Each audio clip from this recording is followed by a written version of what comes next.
Kasih karunia dan damai sejahtera Allah Bapa dan dari anak Tuhan Yesus Kristus menyertai kami sekalian. Amin. Salam saudaraku, firman Tuhan bagi kita hari ini tertulis dalam kitab Mazmur 1 ayat 3. Dengarkanlah firman Tuhan. Ia seperti pohon yang ditanam di tepi aliran air, yang menghasilkan buahnya pada musimnya, dan yang tidak layu daunnya. Apa saja yang diperbuatnya berhasil. Songon haudu ibana nasinuan di topi ni batang air, nama perbuihon perbuina di hajujuk pangnitikina bulung nape dang olomalos jala sudi naniulana majadi dong. Demikian firman Tuhan. Saudaraku, di dalam nama Tuhan Yesus Kristus, judul renungan kita hari ini adalah menghasilkan buah.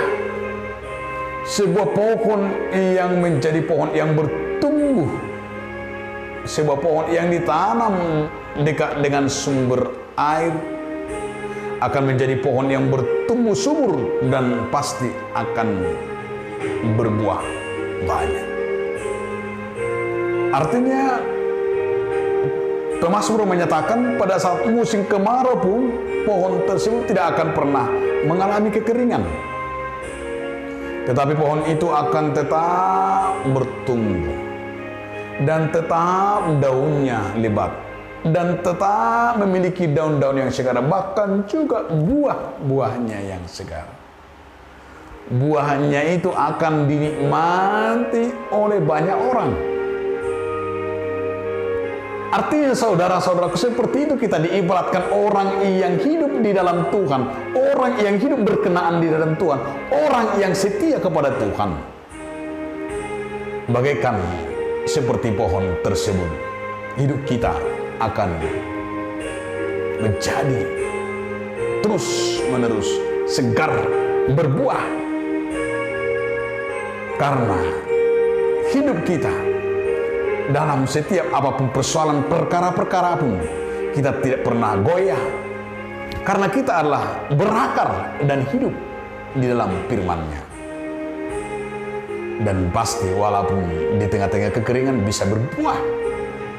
Dan bahkan buahnya lebat sekali. Karena itu firman Tuhan mengumpamakan kepada kita janji Tuhan itu yang luar biasa, yang Tuhan sudah sediakan bagi orang yang percaya, supaya kita tidak pernah melupakan persekutuan dengan Tuhan. Jangan pernah melupakan firman-Nya, karena pemazmur berkata, kesukaanku siang dan malam adalah belajar akan kehendak Tuhan dan belajar akan firman-Nya, mencintai firman-Nya. Di saat itulah kita akan bertumbuh dan pasti hidup dan berbuah banyak, dan buah kita akan mengeluarkan yaitu berkat bagi orang lain. Amin. Terima kasih Tuhan yang membuat kami semakin banyak berbuah, sehingga buah kami Tuhan menghasilkan yang luar biasa. Berkati kami Tuhan. Amin.